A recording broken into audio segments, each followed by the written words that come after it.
AI is replacing jobs, but not in the way you think. It's not a sudden takeover.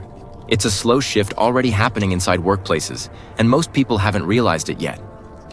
Around 50% of US workers are already using AI tools in some form at work, according to surveys covered by TechRadar. This shift is already happening. Companies aren't waiting.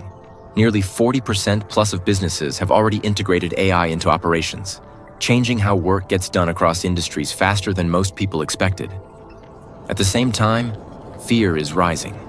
Over 55% of Americans believe AI could harm jobs, and many expect entire industries to be affected.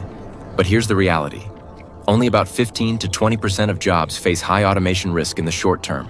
That means most jobs are not disappearing. They're evolving. The biggest misunderstanding? AI doesn't replace whole jobs. It replaces tasks inside jobs. That's the shift most people completely miss. For example, writers now use AI for drafts, coders use it to generate code, and analysts use it to process data faster. The job stays, but the way it's done changes. The real risk is for repetitive work.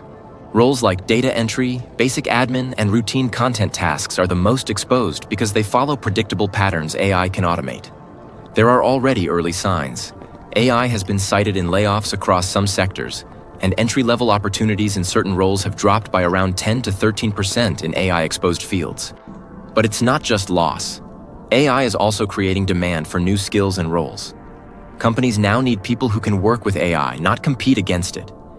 This is the real shift. It's not jobs disappearing, it's skills changing. The people who adapt to AI tools move forward, while others start falling behind.